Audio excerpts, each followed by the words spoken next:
சென்னை மக்களுக்கு ஒரு நற்செய்தி. தங்கமயிலின் அடுத்த 2 புதிய ஷோரூம் ஐயப்பந்தாங்கல் மற்றும் விருகம்பாக்கத்தில் வரும் ஏப்ரல் 11ஆம் தேதி முதல் ஆரம்பம். செயல் தலைவர்ன்ற பட்டமே ஒரு பொய்ன்னு தான் நான் சொல்றேன். மாத்தி அவங்க துரோகம் செஞ்சுக்கிட்டே தான் இருக்காங்க இந்த சமுதாய மக்களுக்கு. ₹1 ஊசி போட்டு டாக்டர் தான் அவரு. அன்னைக்கு அவர் எப்படி சம்பாதிச்சிருக்க முடியும்? வன்னியர் கல்வி அறக்கட்டளைன்ற பேரே எடுத்துட்டு மொத்தமா அவங்க குடும்ப சொத்தை இன்னைக்கு அதை மாத்திட்டாங்க. எவ்வளவு இருக்கும் சொத்து? அதுல தைலாபுர தோட்டத்துல அன்புமணி அவர்கள் போய் பண்ண பிரச்சனைகள் என்ன, சௌமியா அவர்கள் ராமதாஸ் அவர்களை எவ்வளவு திட்டினாரு, ஊழல் வழக்குக்கு பயந்து போய் பிஜேபி காலில் விழுவது, அண்ணாமலை காலில் விழுவது, இதெல்லாம் என்ன பண்ணணும்? அன்புமணி அவர்களுக்கும் அண்ணாமலை அவர்களுக்கும் ஒரு நெருக்கமான உறவு இருக்கு. அதுவும் ஊழல் உறவு. டி நகர்ல அபிபுல்லாரோட வீடு வச்சிருக்கீங்க, நீங்க பனையூர்ல பங்களா வச்சிருக்கீங்க. இதெல்லாம் யார் வீட்டு சொத்து? உங்க அப்பாவோட சொத்தா, வன்னியர் மக்களோட சொத்தா? சொத்து கையை விட்டு போதேன்னு கொஞ்சம் கூட கூச்சமே இல்லாம வெக்கமே இல்லாம இப்படி அடிச்சுக்கிறாங்க. 25 பேர் உயிர் விட்டதுனாலதான் நீ பாட்டாளி மக்கள் கட்சின்னு ஒரு கட்சி உருவாச்சு. இன்னைக்கு அந்த கட்சி அடையாளமே அவங்கதான். ₹1 சோறு வாங்கி கொடுத்துருப்பாரு அந்த தியாகிகள் தினத்துல ஒரு மரியாதை. நீங்க போய் விலக்கேத்துறதுனால அந்த குடும்பம் எப்படி முன்னேறிடும்? பாமகவுடைய எதிர்காலம் எப்படி இருக்கும்? ஆல்ரெடி அது அழிஞ்சு போயிடுச்சு. வணக்கம், நான் உங்கள் சகோ சேத்தா இளங்கோவன். பாமகவுக்குள்ளார ஒரு பெரிய புயலே வீசிக்கொண்டிருக்கு. அடுத்தடுத்து பல்வேறு திருப்பங்கள் அங்க ஏற்பட்டு கொண்டிருக்கு. பாமகவை சுற்றிய அந்த ஒட்டுமொத்தமான அரசியல் உள்ளிட்ட பலவற்றையுமே இன்றைய நேர்காணல்ல நம்ம பேசலாம். குறிப்பா நம்மோடு யார் இணைஞ்சிருக்காங்க அப்படின்னா, மறைந்த முன்னாள் சட்டமன்ற உறுப்பினர், பாமகவுடைய முக்கியமானவராக இருந்த திரு காடுவெட்டி குரு அவருடைய மருமகன் திரு காடுவெட்டி மனோஜ் அவர்கள் நம்மோடு இணைஞ்சிருக்காரு. வணக்கம். எப்படி இருக்கீங்க? நல்லா இருக்கேன். நீங்க? நல்லா இருக்காங்க. நாங்க ஒரு பெரிய புயலே வீசிக்கொண்டிருக்கு பாமகக்குள்ளார. ஏப்ரல் 10ஆம் தேதி நடந்து அவரு ஓப்பனா சொல்லியிருக்காரு, இனிமே நான் தான் கட்சியை பார்த்துப்பேன் அப்படின்னு. மருத்துவர் திரு ராமதாஸ் தெரிவிச்சிருக்காரு, நான் தான் தலைவர்னு. திரு அன்புமணி ராமதாஸ் இனிமேல் செயல் தலைவராக செயல்படுவாரு அப்படின்ட்டு இருக்காரு. இது எப்படி பாக்குறீங்க? இல்ல, இது வரைக்கும் அன்புமணி எங்கேயும் செயல்பட்டதே கிடையாது. அப்படி இருக்கும்போது செயல் தலைவர்ன்ற பட்டமே ஒரு பொய்ன்னு தான் நான் சொல்வேன். ஆனா நான் இதெல்லாம் ஆரம்பிக்கிறதுக்கு முன்னாடி நான் சொல்ல நினைக்கிறது என்னன்னா, ஐயா ராமதாஸ் அவர்களும் அன்புமணி ராமதாஸ் அவர்களும் இந்த சமுதாயத்துக்கும் தமிழ் சமூகங்களுக்கும் எண்ணற்ற துரோகங்களை செஞ்சிருக்காங்க. ராமதாஸ் அவர்கள் என்னைக்கு அன்புமணி அவர்களை கட்சிக்குள்ள கொண்டு வந்தாரோ அன்னையிலேருந்து இன்னை வரைக்கும் வன்னியர் சமுதாய மக்களுக்கு துரோகம் செஞ்சுட்டு தான் இருக்காங்க. ஈழத்தமிழர் மக்களுக்கும் துரோகம் செஞ்சாங்க. இப்போ 2-3 நாள் முன்னாடி வர்ஃபோர்டோட அந்த டெசிஷன்ல ஓட்டிங் எடுக்கிறதுல அன்புமணி அவர்கள் எந்த முஸ்லிம் சகோதரர்களுக்கு ஆதரவாகவும் ஓட்டு போடல, எதிராகவும் ஓட்டு போடல, ஓட்டு போடாம எந்திரிச்சு வந்துட்டாரு. இந்த மாதிரி மாத்தி அவங்க துரோகம் செஞ்சுக்கிட்டே தான் இருக்காங்க இந்த சமுதாய மக்களுக்கு. அப்படி இருக்கும்போது இந்த விஷயத்த நான் ஏன் சொல்றேன் அப்படின்னா, அன்புமணி அவர்கள் நேற்று இந்த பிரச்சனை நடந்து இன்னைக்கு விடிய காலத்தால 6-7 மணிக்கு ராமதாஸ் ஐயா பத்திரிகையாளர்களை சந்திச்சு இந்த அறிக்கையை வெளியிட்டாங்க. இந்த மாதிரி அவர் செயல் தலைவராக இருக்கணும். அதுக்கான விஷயம் அதுக்கு முன்னாடி நாள் நடந்த சம்பவங்கள். அப்படி அன்புமணி அவர்கள் அவரை மிரட்டினது, இந்த பேட்டியை நான் கொடுக்க வந்தேன். என்னதான் அவர் இந்த சமுதாய மக்களுக்கு துரோகம் செஞ்சிருந்தாலும் காடுவெட்டியார் அவர்கள் அவரை பெரிய அளவுல மதிச்சாரு. அவரோட வழிகாட்டுதல் மூலமா நான் அவரோட உயிருக்கு ஒரு ஆபத்து இருக்கு அப்படின்னு சொல்ல வரேன். ராமதாஸ் அவர்கள் வேணா மகன் குடும்பம் அப்படின்னு பார்க்கலாம். அன்புமணி அவர்கள் ஒரு கத்ரோட் பொலிட்டிஷியன் சொல்லலாம்னு வச்சுங்களேன். அவருக்கு ஒரு பிரச்சனை அப்படின்னு நடக்குதுன்னா அது யாருன்னு கூட பார்க்க மாட்டாரு. அது பெத்த பையனா இருந்தாலும் சரி, பெத்த மகளா இருந்தாலும் சரி, அவரை பெத்த அப்பனா இருந்தாலும் சரி. இது வரைக்கும் இந்த கட்சியில எத்தனையோ பேருக்கு எவ்வளவு இழப்பு நடந்திருக்கு. அதுக்கு எல்லாத்துக்கும் முழுக்க அன்புமணி அவர்கள் தான் காரணம். இல்லையே, முன்னாடி பொதுக்குழு கூட்டத்துல கூட அவ்வளவு பிரச்சனை வந்த பிறகும் டிசம்பர் 28 எங்களுக்கு எல்லாமே ஐயா தான் அப்படின்னு சொன்னவர். அன்னைக்கு அவங்க வீட்டுல தைலாபுர தோட்டத்துல அன்புமணி அவர்கள் போய் பண்ண பிரச்சனைகள் என்ன, சௌமியா அவர்கள் ராமதாஸ் அவர்களை எவ்வளவு திட்டினாரு, என்ன பிரச்சனை நடந்து, தள்ளுமுள்ள எந்த அளவுக்கு போச்சுன்றது வெளியில யாருக்கும் தெரியாது. அங்க நடந்த சம்பவங்கள் எங்களுக்கு கூட இருக்கவங்க தொடர்புல சொல்றதுனால அதை நான் வெளிப்படையா சொல்றது. நிறைய பேர் பத்திரிகையில பேசுறாங்க, நேற்று இது கூட்டணிக்காக நடக்கிற பிரச்சனை, அதுக்காக நடக்கிற பிரச்சனை. இது முழுக்க சொத்துக்காக நடக்கிற பிரச்சனை. ராமதாஸ் அவரு சம்பாதிச்ச ராமதாஸ் அவர்கள் எதுவும் சம்பாதிக்கலாம் இல்ல. அவர் அன்னைக்கே ₹1 டாக்டர் தான். அவரு ₹1 ஊசி போட்டு டாக்டர் தான் அவரு. அன்னைக்கு அவர் எப்படி சம்பாதிச்சிருக்க முடியும்? அவர் பிராக்டிஸும் கொஞ்ச நேரத்துல நிறுத்திட்டாரு. அன்புமணி அவர்கள் பிராக்டிஸ்க்கு போவே இல்லை. இப்படி இருக்கும்போது இவங்க என்னத்தை சம்பாதிச்சாங்க? இது முழுக்க வன்னியர் மக்களோட சொத்து. வன்னியர் மக்கள் கிட்ட இருந்து வன்னியர் கல்வி அறக்கட்டளைன்னு ஒண்ணு ஐயா காடுவெட்டியார் அவர்கள் கிராமமா வீடா போய் ஏன் சமுதாய மக்கள் படிக்கிறதுக்கு இலவசமா கல்வி நாங்க தரோம், பாட்டாளி மக்கள் கட்சி இலவசமா கல்வி தரோம், அதுக்கு ஒரு வன்னியர் கல்வி அறக்கட்டளை ஆரம்பிக்கணும்னு சொல்லி ஆரம்பிச்ச கல்வி அறக்கட்டளை தான் அது. இன்னைக்கு சரஸ்வதி கல்வி அறக்கட்டளைன்னு பேர் மாதிரி, இன்னைக்கு ராமதாஸ் கல்வி அறக்கட்டளைன்னு பேர் மாதிரி இருக்கு. வன்னியர் கல்வி அறக்கட்டளைன்ற பேரே எடுத்துட்டு மொத்தமா அவங்க குடும்ப சொத்தை இன்னைக்கு அதை மாத்திட்டாங்க. எவ்வளவு இருக்கும் சொத்து? அதுல தோராயமா 20,000 கோடி அசெட்டா லிக்விடிஃபை பண்ணா அதோட நெட் வர்த் 20,000 crores வரும். ஒட்டுமொத்த வன்னியர்களோட சொத்தும் அதுல இருக்கு. எவ்வளோ பேர் சேரிட்டி கொடுத்திருக்காங்க. இந்த பாட்டாளி மக்கள் கட்சியில இருக்க வன்னியர்கள் மட்டும் இல்லாம தமிழ்நாட்டுல இருக்க இந்தியாவில மொத்தம் அப்ராட்ல வாழ்ற அத்தனை வன்னியர் மக்களுமே அதுக்காக டொனேட் பண்ணிருக்காங்க. ஆனா அன்புமணி அவர்கள் அதுல ஒரு பைசா இது வரைக்கும் டொனேஷன் கொடுத்தாரு. ராமதாஸ் அவர்கள் அது ஆரம்பிச்ச காலத்துல 10,000 ரூபாய் கொடுத்தாரு. அன்புமணி அவர்கள் இது வரைக்கும் அதுக்காக ஒரு டொனேஷன் கொடுத்ததுல, அதுக்காக ஒரு முயற்சி எடுத்ததுல, ஆனா அதோட சொத்தை திருடுறதுக்கு மட்டும் இன்னைக்கு அபகரிக்கிறதுக்கு முழுமையா இருக்கு. ஏன்னா இப்ப பாட்டாளி மக்கள் கட்சியோட தலைவர், இளைஞரணி தலைவர், இவங்க எல்லாம் வந்து டைரக்டா அதுலயே அப்பாயிண்ட் ஆயிடுறாங்க. வன்னியர் கல்வி அறக்கட்டளையில அவங்களும் one of the board members ஆயிடுறாங்க. அப்படி இருக்கும்போது அதுல இருக்க ப்ராப்பர்ட்டிஸா இருக்கட்டும், அதுல இருக்க அசெட்டா இருக்கட்டும், அதுல வர இன்கமா இருக்கட்டும், அவங்களுக்கு தான் அதோட வேல்யூஸ் தெரியும். ஐ மீன் கால்குலேஷன்ஸ், அதோட எக்ஸ்பென்சஸ் எல்லாமே அவங்களுக்கு தான் தெரியும். அது அவங்கள விட்டு வெளியில போகாது. அது அவங்க என்ன வேணாலும் பண்ணலாம்.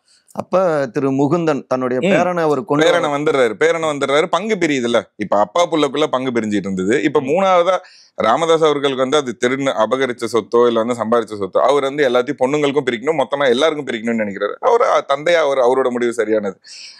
அன்புமணி அவர்கள் வந்து ஒட்டுமொத்தமா எனக்கு வேணும் அப்படின்னு நினைக்கிறவர். எனக்கு மட்டும்தான், நானும் நீங்களும் பிரிச்சுக்கலாம், இது மூணாவதா என்னத்துக்கு உங்க பொண்ணுங்களுக்கு பிரிக்கணும் அப்படின்ற சண்டை தான் இதுவே தவிர இப்ப 10.5 பிரச்சனை போயிட்டு இருக்கு. 2021 எலெக்ஷன்ல வந்து எலெக்ஷனுக்கு முன்னாடி ஒரு எலெக்ஷன் கமிஷன் டேக் ஓவர் பண்றதுக்கு ஒரு சில நாட்கள் முன்னாடி தான் அந்த போராட்டம் நடந்தது. அன்னைக்கு அறிவிச்சாங்க, அடுத்த நாள் எலெக்ஷன் கமிஷன் டேக் ஓவர் பண்ணிச்சு. அன்னையிலேருந்து இன்னை வரைக்கும் 10.5க்காக இவங்க பெரிதளவுல பெருசா போராடல. நான் வந்து தமிழ்நாடு கிடுகிடுக்கிற அளவுக்கு போராடுன்னு சொன்னாங்களே தவிர ஒண்ணுமே நடக்கல இன்னி வரைக்கும். அதுக்காக இவங்க எங்கேயாவது ஸ்டேஜ்ல அடிச்சுக்கிறாங்களா இல்ல போய் இங்க இருந்து டெல்லியில போய் சண்டை போடுறாங்க? ஒரு போன் கால்ல நான் மோடி கிட்ட பேசணும்னு சொல்றாரு அன்புமணி ராமதாஸ் அவர்கள். அதை போய் பேசலாம். இல்ல அவங்க பதவியை ராஜினாமா பண்ணலாம், ராஜ்யசபா எம்பி சீட்டை வாங்கி வச்சுட்டு உட்காந்துருக்காங்க, அதெல்லாம் பண்ணலாம். அதெல்லாம் எதுவுமே பண்ணல. 10.5 பத்தி எந்த அக்கறையும் இல்ல, தமிழ் சமூக மக்கள் பத்தி எந்த அக்கறையும் இல்ல, வன்னியர் மக்களை பத்தி எல்லற்ற அக்கறை இல்ல அன்புமணி ராமதாஸ் அவர்களுக்கு. சொத்து கையை விட்டு போதேன்னு கொஞ்சம் கூட கூச்சமே இல்லாம வெக்கமே இல்லாம இப்படி அடிச்சுக்கிறாங்க, பொது வெளியில அடிச்சுக்கிறாங்க, மேடையில அன்னைக்கு வந்து பொதுக்குழு மாநாட்டில் அடிச்சுக்கிறாங்க. இன்னைக்கு இந்த மாதிரி ஒரு பிரச்சனை, இந்த பிரச்சனை வந்தது காரணம் ஒரு 2-3 நாட்கள் முன்னாடி வந்து அவரு முகுந்தன் வந்து செஞ்சி, வானூர், திண்டிவனம், விழுப்புரம் தொகுதிகளில் வந்து பிரச்சாரத்துக்கு போறாரு, மக்களை போய் சந்திக்கிறாரு. அவரோட பேனர்ஸ் வந்து ராமதாஸ் அவர்களுக்கு ஈக்குவலா அவரோட போட்டோ போட்டு பேனர் அடிக்கிறாங்க. அன்புமணி போட்டோ வந்து குறையுது. இந்த பிரச்சனைனால அவர் நீ எப்படி என்ன கேட்காம அவங்க வந்து அனுப்பிச்சேன், நான் தான் அன்னைக்கே வந்து இளைஞரணி தலைவரை ஏத்துக்க முடியாதுன்னு சொன்னேன்ல அப்படின்னு ஒரு பிரச்சனை இருந்து வாக்குவாதம் நேத்தி போன்ல வந்து இவர் அன்புமணி ராமதாஸ் அவர்களுக்கும் ராமதாஸ் அவர்களுக்கும் வாக்குவாதம் நடக்கும்போது ஐயா கேட்கிறாரு, குரு இருந்தா நீ இந்த மாதிரி எல்லாம் முடிவு எடுத்திருப்பியா, இப்ப எல்லாம் பேசுவேன். நேர்ல பார்த்த மாதிரி சொல்றீங்க. அங்க இருந்தவங்க நேர்ல பார்த்து சொன்னதை நான் சொல்றேன். யாருக்கிட்ட வேணாலும் அன்புமணி அவர்களோட கேரக்டர் பத்தி கேட்டா எல்லாருமே நடந்திருக்கும், அவர் கண்டிப்பா இதெல்லாம் செய்யக்கூடிய ஆள் தான். ஏன்னா அவர்னால இந்த சமுதாயத்துல இந்த கட்சி இழந்தவங்க நிறைய பேர் இருக்காங்க. அன்புமணி ராமதாஸ் அவர்களோட வளர்ச்சிக்கு இவங்க தடையா இருக்காங்க, கட்சி விட்டு வெளியே போனவங்க இருக்காங்க, மறைந்தவங்க இருக்காங்க, எவ்வளவு பேர் இருக்காங்க. அதை பத்தி நம்ம இங்க டிஸ்கஸ் பண்ண வரல. இப்ப நடந்த பிரச்சனை இதுதான். அன்புமணி அவர் ஒரு கத்ரூட் பொலிட்டிஷியன் தானே தவிர அவர் ஒரு லீடரோ இல்ல வந்து ஒரு கரிஸ்மேட்டிக் லீடரோ வந்து ஒரு கேப்பபிளான எலிஜிபிளான லீடர் கிடையாது. எந்த குறுக்கொழியில வேணாலும் எதை வேணாலும் செய்யலாம்னு நினைக்கிற ஒரு அரசியல்வாதி தான் அன்புமணி ராமதாஸ் அவர்கள். ராமதாஸ் அவர்கள் உழைச்சிருக்காரு, கட்சிக்காக உழைச்சிருக்காரு, சமுதாய மக்களுக்காக 2004க்கு முன்னாடி அவ்வளவு உழைச்சிருக்காரு, இல்லைன்னு நான் சொல்ல. காடி வெட்டியார் அவர்களும் ராமதாஸ் அவர்களும் சேர்ந்து தான் கட்சியை உருவாக்குனாங்க. இன்னைக்கு காடி வெட்டியார் அவர்கள் மறைஞ்சிட்டாரு. மாவீரன் இருந்திருந்தா இன்னைக்கு அன்புமணி அவர்களுக்கு வந்து இந்த தைரியமும் திராணியும் வந்திருக்காரு. வீட்டை விட்டு வெளில வரதுக்கு பயப்படுற ஆள் தான் அவரு. இன்னைக்கு அவர் இல்ல, அவர் கூட சேர்ந்து கட்சியை உருவாக்குன ராமதாஸ் ஐயா இருக்காரு, அவரை வந்து ஒரு மிரட்டுறாருன்றதுதான் இங்க நாங்க வெளில இருந்து. அதாவது சொத்துக்கான பிரச்சனை, அந்த சொத்தும் வன்னியர் மக்களுடைய, வன்னியர் கல்வி அறக்கட்டளையோட சொத்து, வன்னியர் மக்களோட ஒரு வன்னியனோட சொத்து. அது அந்த சொத்தை இவங்க உரிமையாக்கிக்கிறாங்க குடும்பத்துக்குள்ள பிரச்சனை. ஏன்னா இப்போ பொது சொத்து நல வாரியத்துல வரல வன்னியர் கல்வி அறக்கட்டளை. ஏன்னா வன்னியர் கல்வி அறக்கட்டளையா இருந்ததுன்னா அது வந்து பொது சொத்து நல வாரியத்துல வந்திருக்கும். அதோட பொது சொத்து நல வாரியத்தோட பைலோட ஃபர்ஸ்ட் பாயிண்டே வந்து 1 or more வன்னியர் சேர்ந்து ஒரு ட்ரஸ்ட் ஆரம்பிச்சாங்கன்னா அது வந்து பொது சொத்து நல வாரியத்துல வரணும்.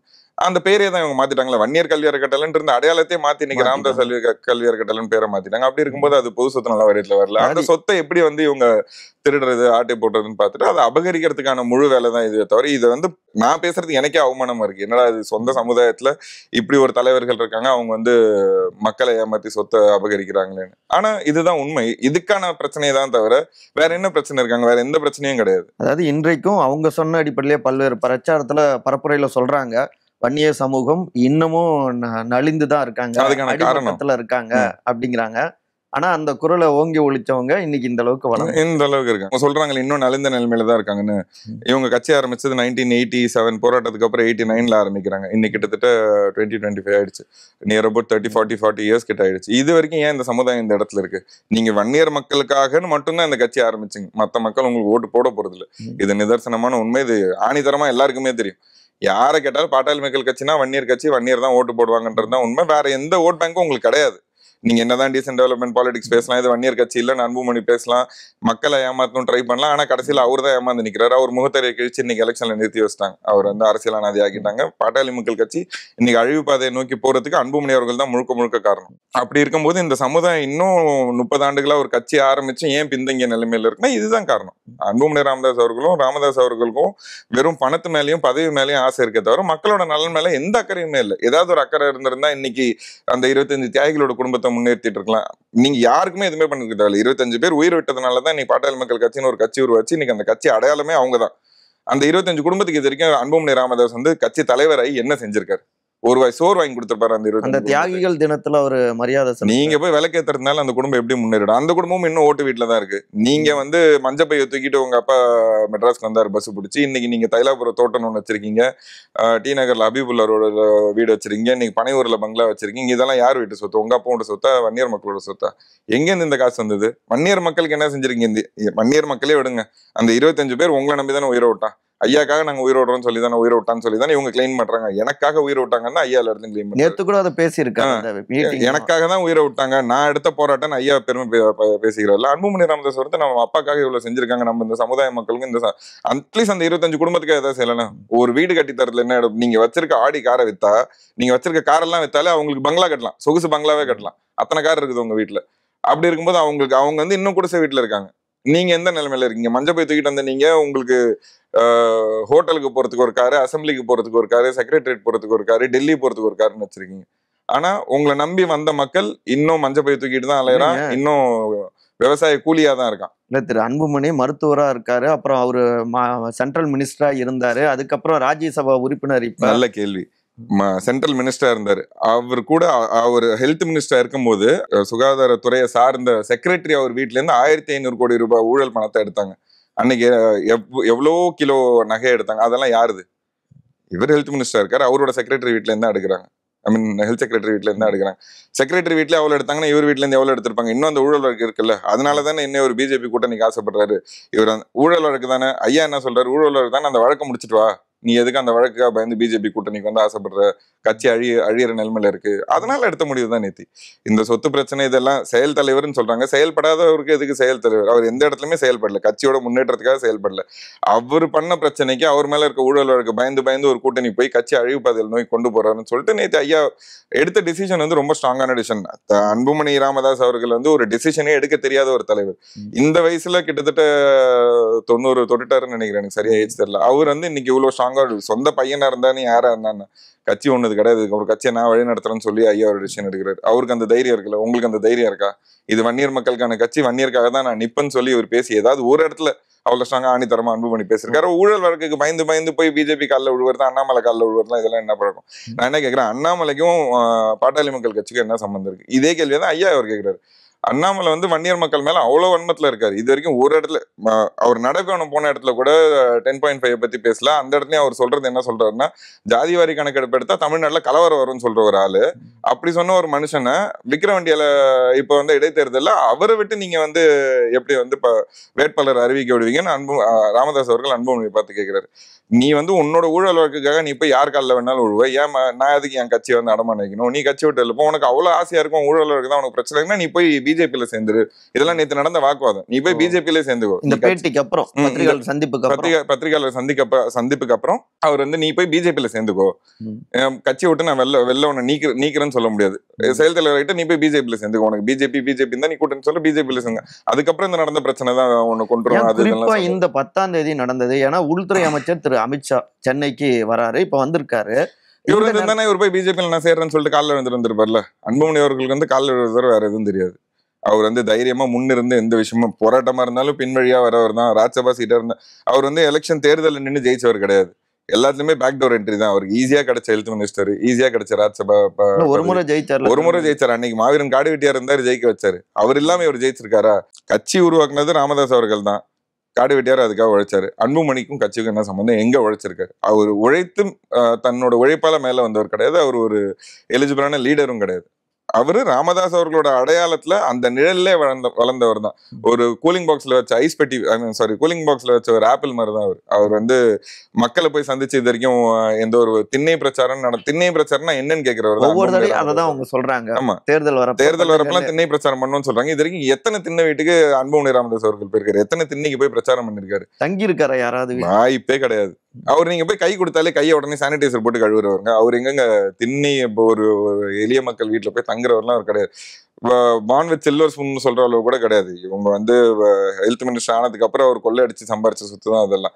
அதுக்கு முன்னாடி எல்லாம் அவங்க ஒன்றும் பெரிய ரொம்ப வசதியா இருந்தவங்களாம் இல்லை. இவங்க ஹெல்த் மினிஸ்டர் ஆயிட்டு அதுக்கப்புறம் கூட்டணி பேசும்போது ஒரு கூட்டணியிலுமே வந்து பேரம் பேசி பெட்டி வாங்குறதுல வந்து அப்படி வசதியானவங்க தான் அன்புமணி அவர்கள். கஷ்டம்னா என்னன்னே அவருக்கு தெரியாம வந்துட்டார். அப்படி இருக்கும்போது இன்னைக்கு அதே மாதிரி இப்ப இந்த கூட்டணி பேச்சுவார்த்தை நடக்குது. இப்ப இன்னைக்கு அமித்ஷா வராங்க. இந்த இடத்துல வந்து அன்புமணி அவர்கள் போய் அங்க போய் பேசி கூட்டணி அப்படின்னு சொல்லிட்டு என்ன பண்றதா ராமதாஸ் அவர்கள் நேற்று அந்த மாதிரி ஒரு டிசிஷன் எடுக்கிறாரு. அந்த டிசிஷன் எடுத்ததுதான் அவர் வந்து நான் கொண்டுருவேன், இதுக்கு மேல நீ பேசினா அப்படின்னு சொல்லி ஒரு மிரட்டுறாரு. இப்போ கூட்டணி பேச்சுவார்த்தை நடக்குது. கூட்டணியில ஃபண்ட்ஸ் வரும். அந்த ஃபண்ட்ஸ் வந்து இளைஞரணி தலைவர் வந்துருவார்ல நடுவில். இளைஞரணி தலைவர் நீ எதுக்கு வந்து பரசுராமன் உள்ள வச்சிருக்க? இவர் வந்து அந்த பொது மேடையில அன்புமணி அவர்கள் என்ன கேட்கிறாரு? பொதுக்குழு மேடையில வந்து குடும்பத்துல இருந்து இன்னொருத்தரா அப்படின்னு ஒரு கேள்வி கேட்கிறாரு. அன்னைக்கு சௌமியா அன்புமணிக்கு சீட்டு கொடுக்க கூடாதுன்னு ராமதாஸ் அவர்கள் சொல்றாரு, எம்பி தொகுதியில நிக்க வைக்க கூடாது, எதுக்கு குடும்பத்துல? அன்னைக்கு நீங்க கேட்டீங்களா? நீங்க உங்க மனைவியை கொண்டாந்து அங்க நிறுத்தினீங்கல்ல. பிஜேபி வலியுறுத்தல்னா அப்ப செய்தி பார்த்தோம். அவங்க சொன்ன ஏன்னா வேற வேட்பாளர் தருமபுரியில நிறுத்தி மாத்துறாங்க. அன்னைக்கு உங்க மனைவி வரும்போது உங்களுக்கு இந்த கேள்வி கேட்க துப்பு இல்லல்ல, எதுக்கு குடும்பத்துல இருந்து இன்னொருத்தன? அன்னைக்கு மட்டும் இனிச்சது இன்னைக்கு கசக்குதா?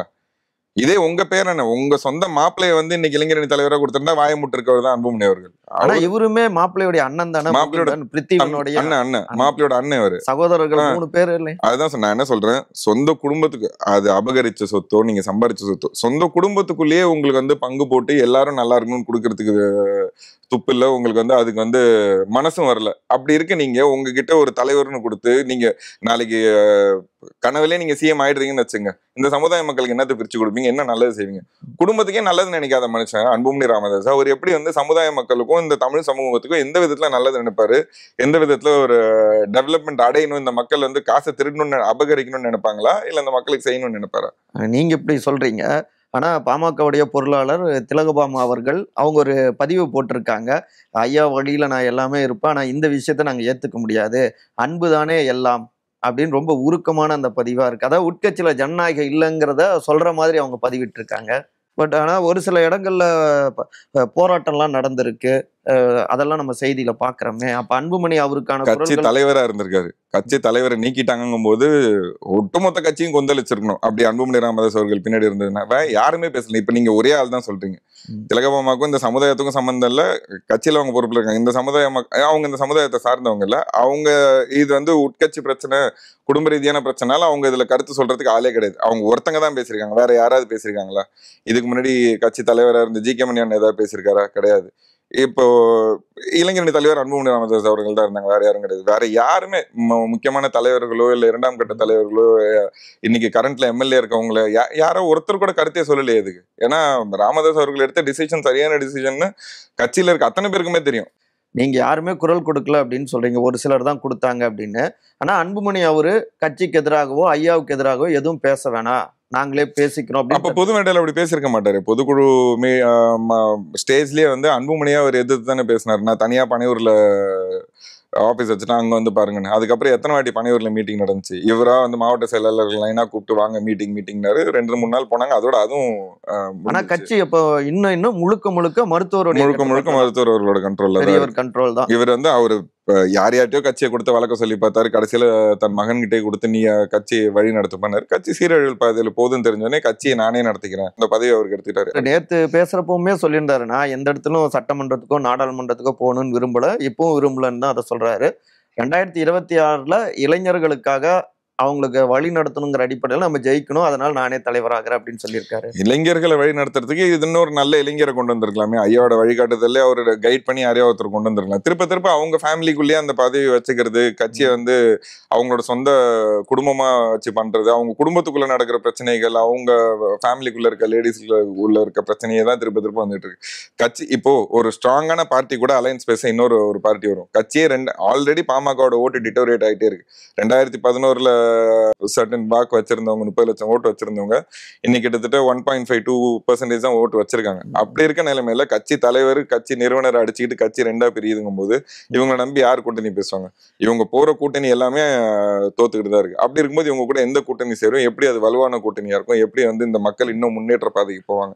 இன்னும் பின்தங்கிய நிலைமையில தானே வன்னியர் மக்கள் இருப்பாங்க அப்போ. இல்ல ஆனா இப்ப இன்னொரு இது சொல்றாங்க, அந்த கட்சியுடைய விதியின் படியுமே இப்ப அவர் ராமதாஸ் அவர் சொன்னது எடுபடாது. ஏன்னா அங்க தலைவராக அன்புமணி தான் இருக்காரு.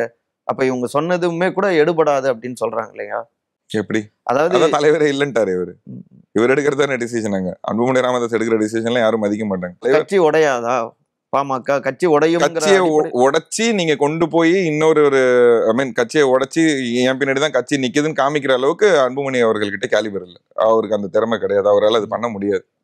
ஏன்னா அவருக்கு சப்போர்ட் பண்றவங்க எல்லாம் அன்னைக்கே வந்து ராமதாஸ் அவர்கள் சொல்லி என் பையனை வளர்த்து விடுங்கன்னு சொன்னதுனால தான் காடு வெட்டியார் அவர்கள் வந்து நான் சிஎம் கேண்டிடேட்டா அன்புமணி அண்ணன் அறிவிக்கிறேன்னு சொல்லி மாவீரன் அவர்கள் ஒத்துக்கிட்டார். அப்படி இல்லைன்னா அன்னைக்கு வந்து வேற யாரையா ஒருத்தர் தலைவரா நிக்க வச்சு வேற யாரையா ஒருத்தர் சிஎம் கேண்டிடேட் அனௌன்ஸ் பண்ணிருப்பாங்க. ஐயா கேட்டுக்கிட்ட ஒரே வார்த்தைனாலதான் வந்து மாவீரன் அவர்கள் வந்து அன்புமணி அவர்களை ஒரு அடையாளமே காமிச்சார். அப்படி இல்லைன்னா அவர் வந்து அவர் தனிப்பட்ட முறையில எந்த இடத்துலயுமே அவர் சுயமா வளர்ந்து வந்தவர் கிடையாது. அன்புமணி இன்னொருத்தரோட ஒரு படிக்கட்டு கொடுத்து தூக்கி விட்டால் அவர் உழைப்பால முன்னேறினவர் கிடையாது. அவருக்கு அது எப்படி பண்றது அந்த ஸ்ட்ராட்டஜிஸ் அந்த விஷயம் எல்லாம் தெரியாது. அதனாலதான் இப்போ இன்னும் சொல்ல போனா முகுந்தன் அவர்கள் வந்து ஒரு இப்போ அந்த பொதுக்குழு மீட்டிங் நடந்துன ஒரு மாசம் 2 மாசம் இருக்குமா, அதுக்குள்ளேயே வந்து அவர் ஒரு சில தொகுதிகள்லாம் போய் பரிச்சயமா இருக்காரு, எல்லார்கிட்டையும் பேசுறாரு. அவர் கொஞ்சம் திறமையா செயல்படுறாருன்றதே இவருக்கு பொறாம. அவர் வந்து கட்சியை டேக் ஓவர் பண்ணிட்டா என்ன பண்றதுன்ற ஒரு தாழ் மனப்பான்மையில தான் இந்த பிரச்சனையே பண்றாரு அன்புமணி அவர்கள். திரு அன்புமணியை விட எந்த அளவுக்கு திரு முகுந்தன் திறமையானவர் இன்னும் அவ்வளவு கிளியரா நம்மளுக்கு தெரியல. ஆரம்பிக்கும் போதெல்லாம் இவங்க பிரச்சனை பண்ணி முடிச்சிடுறாங்க. மருத்துவர் நம்புறாரு. உங்ககிட்ட கட்சியை கொடுத்ததுக்கு பேரனா கட்சியை வளர்த்துட்டு போட்டோம், எப்படியா இருந்தாலும் குடும்பத்துக்குள்ளதான் கட்சி இருக்கணும். ஒரு ஃபிராக்ஷன் ஆஃப் செகண்ட்ல டிசிஷன் எடுத்துட்டார்ல, நீ தலைவர் கிடையாது பண்ணி போ, செயல் தலைவரா இருந்துக்கோ, நீ கட்சி என்ன பண்றியோ பண்ணிக்கோ, நான் கட்சியை வழி நடத்திக்கலன்னு சொல்லி எடுத்துட்டார்ல. இதுலயே தெரிஞ்சிருதுல அன்புமணி அவர்கள் மேல இருந்த நம்பிக்கை ராமதாஸ் அவர்களுக்கு போயிடுச்சு அப்படின்றது. ரொம்ப நாளாவே பிரச்சனை ஓடிட்டு இருக்கு. 2 பேரும் நம்ம செய்தி எல்லாம் பார்த்துட்டு இருக்கோம். அதுவும் லாஸ்டா டிசம்பர் 28 அந்த பொதுக்குழு கூட்டத்துல ஓப்பனாவே ஸ்டேஜ்லயே சண்டை வந்தது. ஆனா இப்படி நடந்துட்டு இருக்கப்ப இப்ப நீ கட்சிக்கே வேணாம், அதாவது இந்த பொறுப்புலயே நீ வேணாம் அப்படின்னு அவர் அந்த அளவுக்கு ஃபோர்ஸா அந்த முடிவெடுக்க என்ன காரணம்? முக்கியமா இப்ப என்ன நடந்தது அந்த அளவுக்கு? இல்ல இவரை ஓரம் கட்ட ஆரம்பிச்சானா ராமதாஸ் அவர்களை வந்து அன்புமணி ஓரம் கட்ட ஆரம்பிச்சிட்டாருன்னா என்ன பண்றது? கட்சி ஆல்ரெடி அழிஞ்சிருச்சு. அன்புமணி அவர்களுக்கு என்னன்னா அவர் மேல இருக்க ஊழல் வழக்குல அவர் கன்விக்ட் ஆயிடக்கூடாது, ஜெயிலுக்கு போக கூடாது. அதுக்காக என்ன வேணாலும் முன்னாடி நான் தான் சொல்றேன், கட் த்ரோட் பொலிட்டிஷியன். அவர் கட்சியே இல்லை, நாளைக்கு கழிச்சு பிஜேபி கூட போயிடுவார். அதுக்கு ராமதாஸ் அவர்கள் என்ன முடிவு பண்ணாருன்னா, நீ உனக்கு தலைவர் பதவியே கிடையாது, நீ போ, நீ பிஜேபி தான் போகணும், நீ போறதுதான் போய்க்கப்பா அப்படின்னு சொல்லும் போது தான் இந்த மிரட்டல்லாம் வருது. நீ என்ன இப்படி பேசுற, என்னது தானே கட்சி, நான் தானே கட்சி தலைவர்னு கேட்கும்போது நீ கட்சி தலைவர் இல்லை. அந்த ஏன்னா எந்த காலத்திலுமே ராமதாஸ் அவர்கள் வந்து ஒரு 10 o'clock மேலதான் ஒரு பிரஸ் மீட்னு ஒண்ணு வைப்பார். இவ்வளவு அதிகாலையில எல்லாம் ஒரு பிரஸ் மீட் வச்சவரே கிடையாது. அந்த அளவுக்கு அன்னைக்கு நைட்டு நடந்த பிரச்சனை அது. பெத்த புள்ள விஷமா நல்லதானே தெரியும்ல. அவர் ஒரு தலைவராக இருந்திருக்காரு, இத்தனை பேரை பார்த்திருக்காரு. அப்படிங்கும்போது அவர் அடுத்த நாள் காலையிலேயே அந்த முடிவு எடுக்கிறாரு. முடிவு ஒரு சரியான முடிவு தான். நேற்று அவர் சொன்னதுல ஒரு முக்கியமான பாயிண்ட், நீங்க வெளியில போனவங்க, பாமகல இருந்து வெளியில போனவங்க, எம்எல்ஏக்களோ இல்ல எம்பிக்களோ இல்ல இப்படி யார் வெளியில போயிருந்தாலும் மறுபடியும் அவங்க இணைந்து செயல்படணும் அப்படின்னா பேசி முடிவெடுக்கலாம் அப்படிங்கிற ரீதியில ஒரு பாயிண்ட் அவர். ஏன்னா அன்புமணி அவர்கள் தான் அது அத்தனை பேருக்குமே தடையா இருந்தாரு. அவருக்கு யார் அந்த காலத்துல எப்படின்னா ராமதாஸ் அவர்கள்ட்ட நேரடியா நீங்க வந்து விவாதிக்கலாம், ஒரு கேள்வினா டிஸ்கஷன்லாம் இருக்கலாம். அன்புமணி அவர்கள்ட்ட கேள்வி சொல்லலாம், எதிர்த்தும் கேள்வி சொல்லலாம், எல்லாமே பண்ணலாம். வந்திருக்காரு, கீழே இருந்தா வந்திருக்காருன்னு வச்சுக்கலாம். அன்புமணி அவர்கள்ட்ட நீங்க பேசுங்கன்னா இப்படி பேசுவார். நீங்க அங்க உட்காந்து பேசிட்டு இருப்பீங்க, இப்படியே கீழே குஞ்சே பேசிட்டு. ஒரு மனுஷன் இப்படி கீழே குஞ்சு பேசினா அவர்கிட்ட என்னத்த பேசுவீங்க? நீ என்ன வேணாலும் பேசிட்டு எஞ்சி போனா கீழே குஞ்சு தான் நிப்பான் அப்படின்னு பேசுற ஒரு தலைவர்கிட்ட யாருக்கு பேச பிடிக்கும்? அந்த இடத்துல வாதம் வரும்போது இல்ல எதிர்த்து ஒரு கேள்வி கேட்கும்போது கட்சியில நீ இல்ல அப்படின்னு சொல்லி அன்புமணி அவர்கள் எல்லாரும் வெளில அனுப்பிச்சுடுறாரு. கட்சி இந்த அழிவு பாதையை நோக்கி போனதுக்கு காரணம் முக்கியமான தலைவர்கள் எல்லாம் கட்சி விட்டு வெளியில போயிட்டாங்க. கட்சிக்காக உழைச்ச அத்தனை 2ஆம் கட்ட தலைவர்களா இருக்கட்டும், இதுக்கு முன்னாடி இந்த கேண்டிடேட்ஸா இருக்கட்டும், நிறைய பேர் கட்சி விட்டு வெளில போயிட்டாங்க. எல்லாருக்கும் அன்புமணி அவர்களோட ஒரு சுயநலம் தான் காரணம். அன்புமணி அவர்களோட செயல்பாடு பிடிக்காம, அவர் வந்து எடுக்கிற முடிவுகள் பிடிக்காம எல்லாரும் போய் ஐயா கிட்ட சொல்லி பார்த்து, ஐயா அப்ப வந்து ரொம்ப பையன் மேல பாசமா இருந்தாரு, மோகமா இருந்தாரு. சரி பையன் தானே விட்டாரு, கட்சி அழிஞ்சிருச்சு. இப்ப அதுல இருந்து திருப்ப வந்து போனவங்க எல்லாம் வெளில வாங்கன்னு இப்ப அவருக்கு எஞ்சி கூப்பிட்டு இருக்காரு. பாஜகவுடைய ரோல் இருக்கும் அப்படின்னு நினைக்கிறீங்களா இதுல? இந்த பிரச்சனை, அதாவது நேரடியா அவங்க எதுவும் பண்ணல, ஆனா அவங்களோட கூட்டணி சேர்றதுனால இல்ல. பாஜகவை பொறுத்த வரைக்கும் எல்லா மாநிலங்களையும் பாத்தீங்கன்னா அவங்க கூட்டணி போற கட்சி அழிச்சு எடுத்துட்டு போறதா அவங்களோட வேலையை. அப்படி இருக்கும்போது இங்க அவங்களோட ரோல் இருக்கா இல்லையான்னு நம்ம ஜட்ஜ் பண்ண தேவையில்லை. இவர் அன்புமணி வந்து அந்த அளவுக்கு ஒரு முட்டாள் தான் வச்சுங்களேன். நாளைக்கு கட்சியை காலி பண்ணிட்டு போய் பாஜக சேர்ந்து எனக்கு எல்லா வாட்டியும் ஒரு ராஜ்யசபா சீட் கொடுத்து எனக்கு ஒரு மினிஸ்ட்ரி கொடுத்தீங்கன்னா போதும், பாட்டாளி மக்கள் கட்சி இல்லைன்ட்டு போற ஒரு அந்த அளவுக்கு தகுதியான ஆள் தான் அன்புமணி அவர்கள். ஏன்னா பதவி மேல அவ்வளோ ஒரு மோகம் பிடிச்சவர் அன்புமணி அவர்கள். பதவியும் பணம் மட்டும்தான் அவருக்கு. மக்களுக்காக ஒரு இடத்துல கூட அவர் யோசிச்சு எதுவுமே பண்ணது கிடையாது. ஹெல்த் மினிஸ்டர் ஆகிறார். ஹெல்த் மினிஸ்டர் ஆனவனே அவர் வச்ச போர்டு போர்டு அவர் ஆபீஸ்ல வைக்கிறது என்னன்னா, சமுதாய மக்கள் யாரும் என்னை தேடி எந்த ஒரு உதவிக்கும் வரக்கூடாது அப்படின்னு. எல்லா சமுதாயத்தினருக்கும் உதவி செய்யறதுக்காக அப்படி இருக்கலாம். யாருக்கு செஞ்சிருக்காரு இது வரைக்கும்? எத்தனை பேர் படிக்க வச்சிருக்காரு? ஹெல்த் மினிஸ்டர் இருக்காரு. ஆல் ஓவர் இந்தியாவுக்கு அவர் தான் ஹெல்த் மினிஸ்டர். அவர் இப்ப இவர் அப்ரூவ் பண்ணாதான் மெடிக்கல் காலேஜஸ் அப்ரூவ் ஆகும். நார்மல் ஒரு எம்எல்ஏக்கே ஒரு தொகுதியில இருக்காரு, அங்க ஒரு காலேஜ் இருக்குன்னா அவருக்குன்னு ஒரு ஃப்ரீ சீட் இருக்கும். ஆல் ஓவர் இந்தியாலே ஒரு 5 ஒரு மெடிக்கல் காலேஜ்ல ஒரு சீட்டு சொல்லுங்க. 5 வருஷம் இருந்திருக்காரு. ஒரு 2000 பேர் படிக்க வச்சிருக்கலாமா? எத்தனை பேர் படிக்க வச்சிருக்காரு? ஒருத்தர் கூட படிக்க வாய்ப்பே கிடையாது. நீங்க வேற அவரை பத்தி பேசினா நம்மளுக்கு அவர் எதுவுமே பண்ண மாட்டாருங்க. நான் தான் சொல்றேன், 25 பேர் உயிர் விட்டதுனால மட்டும்தான் இன்னைக்கு நீ சோறே திங்கிறீங்க. அவங்க போட்ட பிச்சையில தான் அன்புமணி அவர்கள் வாழ்றாரு இன்னைக்கு. அப்படி இருந்தா அந்த குடும்பத்துக்கே ஒண்ணு செய்யல. இவர் யாருக்கு என்ன செஞ்சிருவாரு? சொந்த குடும்பத்துல இருக்க அக்கா தங்கச்சிகளுக்கு சொத்தை பிரிச்சு அபகரித்த சொத்தா இருந்தாலும் அதை பிரிச்சு கொடுக்கறதுக்கு மனசு வராது. நீ எப்படி வன்னியர் மக்களுக்கு நல்லது செஞ்சிருவேன்? என் கேள்வி கரெக்டா தப்பா? இப்ப கூட திரு அண்ணாமலை பாஜகவுடைய தலைவர் அவர் தெரிவிச்சிருக்காரு, பாமகக்குள்ளார நடக்கிற விஷயம் குறித்து செய்தியாளர்கள் கேட்டப்ப அது அவங்களுடைய உட்கட்சி விவகாரம், நான் எதுவும் கருத்து சொல்ல முடியாது. அதே நேரத்தில் தேசிய ஜனநாயக கூட்டணியை பாஜக கூட்டணியை ஐயா ராமதாஸ் அவரு வலுப்படுத்துவாரு அப்படின்னு அவர் பேசியிருக்காரு. எங்க வலுப்படுத்துவார்? ஐயா தான் கேட்கிறாரு, அண்ணாமலைக்கு இந்த கட்சிக்கும் என்ன சம்பந்தம்? விக்ரவாண்டி தேர்தல் அவர் யாரு, அண்ணாமலை யாரு வேட்பாளர் அறிவிக்குன்னு சொன்னார். ஐ மீன் 87 போராட்டம் நடக்கும் போதெல்லாம் அண்ணாமலை அவர்கள் வந்து பிறந்திருப்பாரா இல்ல ஏதாவது ஒரு ஸ்கூல்ல சாக்லேட் சாப்பிட்டு இருந்திருப்பாரு. அவருக்கும் வன்னியர் மக்களுக்கும் என்ன வெறுப்பு இருக்கு? அவர் வந்து இப்போ 2024 எலெக்ஷன் நடந்துச்சுல, எம்பி எலெக்ஷன் நடந்தது, ஒரு வன்னியர் கேண்டிடேட் கூட சீட் கொடுக்கல. அவரு கொங்கு மண்டலத்துக்கு தலைவர் கிடையாது, கொங்கு மண்டலத்துக்கான பாஜக தலைவர் கிடையாது, ஒட்டுமொத்த தமிழ்நாட்டுக்கு பாஜக தலைவர். அப்படி இருக்கும்போது எல்லா சமுதாய மக்களுக்கும் தானே சீட் கொடுக்கணும். ஒரு பெரும் சமுதாயமா இருக்க வன்னியர் மக்களுக்கு வந்து ஒரு சீட்டுக்கு ஒரு எம்பி சீட் கூட கொடுக்கறதுக்கு என்ன இல்லாத ஒரு அண்ணாமலை கொடுக்கல. அப்படி ஒரு வன்னியர் மக்கள் மேல போபியா இருக்க அண்ணாமலை எப்படி வந்து பாட்டாளி மக்கள் கட்சியை பத்தி பேசுவாரு? அவர் இந்த இதை பத்தி பேசுறதுக்கு அவர் தகுதியே இல்லைன்னு வச்சுங்களேன். இதே வார்த்தையை தான் நேற்று ஐயா அவர்களும் பேசும்போது தான் அந்த சண்டைலாம் நடந்து நீ பாஜகக்கே போய் சேர்ந்துருன்னு சொல்லிட்டு அன்புமணி அவர்கள் வந்து ராமதாஸ் அவர்கள் திட்டி முடிஞ்ச காங்கிரஸ். அப்ப அன்புமணி அவர்களுக்கும் அண்ணாமலை அவர்களுக்கும் ஒரு நெருக்கமான உறவு இருக்கு. அதுவும் ஊழல் உறவு. அவர் ஊழல் வழக்கு இருக்குன்றதுனால அந்த சிபிஐ கேஸ் வச்சு அன்புமணி அவர்களை மிரட்டுறாங்க. அவர் வந்து சரி இவங்க கூட போனா ஒரு ராஜ்யசபா சீட் இப்ப முடிய போதில்ல, ஆகஸ்ட்ல ஒரு டென்யூர் முடியுது, மறுபடியும் அவர் அதை ட்ரை திருப்ப கையில காலில் வந்து ராஜ்யசபா சீட் வாங்கிடலாம்ன்றதுக்காக அந்த நெருக்கத்தை காமிக்கிறாரு. அப்படி இல்லைன்னா அவர் என்னத்த நெருக்கம் காமிக்க போறாரு? ராமதாஸ் அவர்கள் சொல்ற மாதிரி ஏடிஎம்கே கூட, ஏன்னா ராமதாஸ் அவர்களுக்கு ஏடிஎம்கே கூட கூட்டணி போகணுன்றதுதான் விருப்பம். அப்படி போனா கட்சி வளரும். இங்க லோக்கல்ல வந்து ஸ்டேட் எலெக்ஷன்ல ஒரு 4-5 பேர் எம்எல்ஏ ஆவாங்க, கவுன்சிலர்ஸ் எலெக்ஷன்ல நிக்கலாம், லோக்கல் பாடி எலெக்ஷன்ல இருந்து ஸ்டேட் பாடி எலெக்ஷன் வரைக்கும் வன்னியர் மக்களுக்கு ஏதாவது ஒரு சீட் கிடைக்கும் அப்படின்னு. பாஜக கூட சேர்ந்தா எந்த ஒரு முன்னேற்றமும் கிடையாது. பாஜகவும் இன்னும் வளரல. பாஜக விட பெரிய கட்சி தான் தமிழ்நாட்டில் பாமக. அப்படி இருக்கும்போது அவங்க மத்தியில பெரிய கட்சியா இருக்கலாம், ஆனா மாநில லெவல்ல வந்து பாஜக பெரிய கட்சி கிடையாது. அந்த கட்சி கூட சேர்ந்து வளரவும் முடியாது. ஏன்னா பாதி பேர் பாட்டாளி மக்கள் கட்சியில இருந்து பிரிஞ்சு போறவங்க எல்லாம் பாஜக தான் போய் சேர்ந்துட்டு இருக்காங்க. ராமதாஸ் அவர்களே சொன்னது, பாஜகக்குள்ள போறது ஒன் வே டிராபிக் மாதிரி, அங்க போனா வந்து ஒண்ணும் பண்ண முடியாது. அப்படி இருக்கும்போது அன்புமணி அவர்கள் வந்து எதுக்கு பாஜக விரும்பி போறாரு? அவருக்கு இருக்க ஊழல் வழக்குலையும் தப்பிக்கிறதுக்காக போறாரு. ஆனா அண்ணாமலை யார் பாட்டாளி மக்கள் கட்சி வேட்பாளர் அறிவிக்கிறதுக்கு? அவருக்கு என்ன இருக்கு? அதான் சொல்றேன்ல, போராட்டம் நடக்கும் போதெல்லாம் அவர் வந்து சாக்லேட் தான் சாப்பிட்டுட்டு இருந்திருப்பாரு. அவருக்கும் பாட்டாளி மக்கள் கட்சிக்கு என்ன சம்பந்தம் இருக்கு? வன்னியர் மக்களே பிடிக்காத ஒரு மனுஷன் கிட்ட போய் பாட்டாளி மக்கள் கட்சியை பத்தி பேசினா அவர் எப்படி பேசுவார்? புகைப்பழக்கம் இந்த இதுக்கெல்லாம் எதிராக பெரிய கேம்பெயின் நடத்தினா, பெரிய கேம்பெயின் நடத்தி பெரிய அளவுல அமௌண்ட் வாங்கிட்டு செட்டில் ஆயிட்டார்ல, அமைதியா இருக்காருல்ல. இப்ப பெரிய கேம்பெயின் நடத்தினாரு. எதை பண்ணுனா காசு வரும், எந்த விதமான ஆதாரமும் இல்லாம டக்கு டக்குன்னு சொல்றீங்களே. ஆதாரம் தானே வேணும். ஆதாரம் நான் தரேன், ஒன்றும் பிரச்சனை இல்லை. இல்ல நான் அதான் கேட்கிறேன், ஆதாரமே என்கிட்ட இல்லைன்னே வச்சுங்க. பிராக்டிஸே பண்ணாதவர்கிட்ட எங்கேருந்து ஆடி கார் இருந்தது? யார் கொடுத்தா? ஆடி கார் வச்சிருக்காரு, BMW கார் வச்சிருக்காரு, பங்களா வச்சிருக்காரு, இதெல்லாம் எங்கேருந்து சம்பாரிச்சது? ஒரு ஹெல்த் மினிஸ்டருக்கு எவ்வளவு சேலரி? அன்னைக்கு 2004 ஹெல்த் மினிஸ்டர் இருந்தா, அன்னைக்கு சேலரி ஒரு மினிஸ்ட்ரிக்கு சேலரி கிட்டத்தட்ட நியர் அபவுட் ஒரு 1 lakh இருக்குமா? 5 வருஷம் இருந்தாரு. அதுக்கப்புறம் பென்ஷன் தான் வரும். இன்னி வரைக்கும் பென்ஷன் வந்துட்டு. இப்ப ராஜ்யசபா எம்பி இருக்காரு, இது ஒரு 1.5 lakh சேலரி, அதுக்கு ஒரு 1.5 lakh சேலரி. மாசம் எவ்வளவு சேலரி? ஐ மீன் ஒரு வருஷத்துக்கு 12 lakh, 60 அப்படின்னு பார்த்தா கூட கிட்டத்தட்ட எவ்வளவு இருக்கும் அவர்கிட்ட? அவ்வளவுதானே இருக்கணும் காசு. எப்படி இப்ப இவ்வளோ இந்த பங்களா வாங்க? அவர் பனையூர்ல வச்சிருக்க பங்களா யார் கொடுத்தது? ஹபீபுல்லா ரோட்ல வச்சிருக்க பங்களா யார் கொடுத்தது? இந்த சொத்தெல்லாம் எங்கேருந்து வந்தது? அவங்க பசங்கள்ல இருந்து எல்லா குடும்பமும் நல்ல வளமையான குடும்பம் தானே. அவங்க பொண்ணு எடுத்த குடும்பம் வளமையான குடும்பம். அதுக்கு முன்னாடில இருந்தே தான் இதெல்லாம் வச்சிருக்காருல்ல. பொண்ணு எடுத்த குடும்பம் ஓகே, நீங்க வந்து அவர் கிருஷ்ணசாமி அவர் சொல்றீங்க, அவங்க வளமையான குடும்பம் தானே. அவங்க எல்லாம் உங்களுக்கு எதுவும் வாங்கி தரல. இவங்க அப்பத்துல இருந்தே இந்த ஹெல்த் மினிஸ்டர் ஆனதுக்கு அப்புறம் தானே இந்த வசதி எல்லாம் வந்தது. அதெல்லாம் எங்கேருந்து வந்தது? பிராக்டிஸே போகாத ஒரு டாக்டர் கிட்ட எங்கேருந்து இவ்வளவு சொத்து? நான் சொல்றதே பொய்ன்னு வச்சுங்க. அப்போ ஊழல் வழக்கு தானே அவர் மேல இருக்கு. மக்களுக்காக போராடின வழக்கு இல்லைல்ல.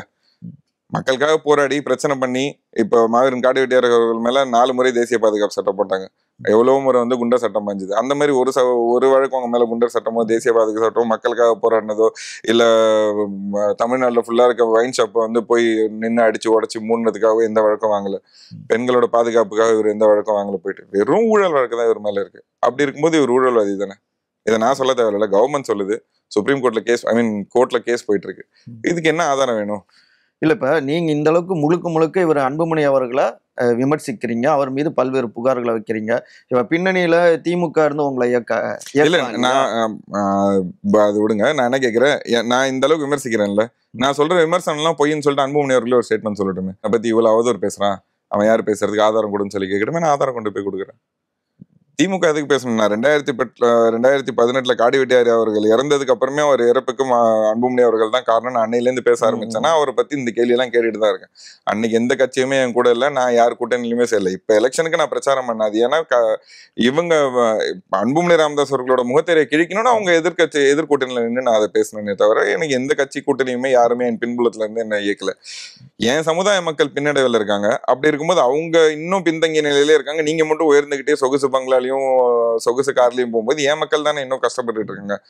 என் சமுதாய மக்கள் தானே பாதிப்படைகிறாங்க. என் சமுதாய மக்கள் நின்னதுனால தானே இன்னைக்கு நீங்க வந்து ஒரு எம்பியாவோ ஒரு மினிஸ்டராவோ இந்த ஒரு கட்சி வச்சு நடத்துறீங்க. நீங்க உங்க குடும்பத்தை சார்ந்து உங்க குடும்பத்துல இருக்க 20 பேர் மட்டும் சேர்ந்து உங்களை எம்பி ஆக்கிடல, உங்களை மினிஸ்டர் ஆக்கிடல. அவங்களை மட்டும் சார்ந்து நீங்க சம்பாதிக்கல. என் சமுதாய மக்கள் அடமான வச்சுதான் ஒரு எலெக்ஷன்லயும் கூட்டணியில நீங்க வந்து பேரம் பேசி பெட்டி வாங்குறீங்க. அப்படி இருக்கும்போது இந்த கேள்வி கேட்கறதுக்கு என்ன விட தகுதியான ஆள் யார் இருக்கா? இருக்க ஒரு வணியனும் அன்புமணி சட்டையை பிடிச்சி கேள்வி கேட்கலாம். ஏன்னா அத்தனை பேரோட உழைப்பை தின்னுட்டு அவர் இன்னைக்கு வளர்ந்து நிக்கிறாரு. இப்ப நடந்த செஷன்லயே, அதுக்கு முன்னாடி நடந்த செஷன்லயே தெரியல, அசம்பிளில வந்து ரிலீஸ் பண்ண டேட்டா என்னன்னா, தமிழ்நாட்டுல வந்து இன்னும் வந்து 70% மக்கள் குடிசை வீட்டு 30% மக்கள் குடிசை வீட்டுல இருக்காங்க. அதுல வந்து 70% மக்கள் வன்னியர் மக்களா தான் இருக்காங்க. இந்த டேட்டா நான் சொல்ல, தமிழ்நாடு கவர்மெண்ட் ரிலீஸ் பண்ண டேட்டா இது. 70% மக்கள் இன்னும் வன்னியர் மக்கள் குடிசை வீட்டுல இருக்காங்கன்னா அதுக்கான காரணம் நீங்க போய் ஒருத்தரோட வீட்டுல நீங்க உழைச்சி அவங்களுக்கு சம்பளம் கொடுங்கன்னு சொல்லு. அவங்கள முன்னேற்றம்னு சொல்லி தான் நீங்க ஒரு கட்சி ஆரம்பிச்சீங்க. வன்னியர் கல்வி அறக்கட்டளையில 20,000 கோடி சொத்து இருக்கு. அத்தனை பேருக்கும் இலவசமா கல்வி கொடுக்கலாம்ல. காலேஜ்ல இருந்து படிக்கிறவங்கள்ட்ட நீங்க 2 லட்ச ரூபா ஃபீஸ் வாங்குறீங்க. வன்னியர் கல்வி அறக்கட்டளைன்னு கோனேரி குப்பத்துல இருக்கிறது நீங்க பேர் மாற்றப்பட்ட அறக்கட்டளையில காடு வெட்டியார் அவர்கள் இருந்த வரைக்கும் இலவசமா கல்வி கொடுத்துட்டு இருந்தாங்க. இன்னைக்கு அந்த காலேஜ்ல 2 லட்ச ரூபா நீங்க டொனேஷன் வாங்கிட்டு தான் சீட்டு தரீங்க. அப்படி இருக்கும். நான் என்ன கேட்கிறேன், நான் சொல்றது பொய்ன்னு சொல்றேன்ல. நாளைக்கே வந்து இதுக்கப்புறம் வன்னியர் மக்கள் எந்த காலேஜ்ல படிச்சாலும் இந்த ட்ரஸ்ட்ல ஃபண்ட் இருக்க வரைக்கும் எல்லா காலேஜுக்கும் நாங்க ஃபீஸ் கட்டுறோம். அது கூட சொல்லதில்ல. கல்வி அறக்கட்டளையில நாளையில இருந்து இலவச கல்வி தரோம் அப்படின்னு சொல்லிட்டு அன்புமணி ராமதாஸ் அவர்களால் இந்த டிசிஷன் எடுக்க முடியுமா? அவர் செய்ய சொல்லுங்க அதை. நான் அதுக்கப்புறம் அவரை பத்தி ஒரு வார்த்தை ஒரு இடத்துல பேசல. நான் மன்னிப்பு கேட்கறேன். நான் பேசுனதுக்கெல்லாம் அன்புமணி செஞ்சிருவாரு. அதுக்கு திராணி இருக்கா அவருக்கு? பாமகவுடைய எதிர்காலம் எப்படி இருக்கும் இனிமே? ஆல்ரெடி அது அழிஞ்சு போயிடுச்சு. இதுக்கப்புறம் ராமதாஸ் அவர்கள் முடிவு எடுத்திருக்காரு. பார்ப்போம், பொறுத்திருந்து தான் பார்க்கணும். இவ்வளவு நேரம் உங்களுடைய நேரத்தை ஒதுக்கி நிறைய தகவல்களை சொன்னீங்க. உங்களுடைய பாணியில பதில் சொன்னீங்க. மனமார்ந்த நன்றி. நன்றி. அழகுக்கு அழகு சேர்க்க புதியதோர் ஆரம்பம். மக்களின் நம்பிக்கையை பெற்ற தங்கமயில் இனி உங்களுக்கு மிக அருகாமையில். ஐயப்பந்தாங்கல் மற்றும் விருகம்பாக்கத்தில் கோலாகல துவக்கம் ஏப்ரல் 11ஆம் தேதி முதல்.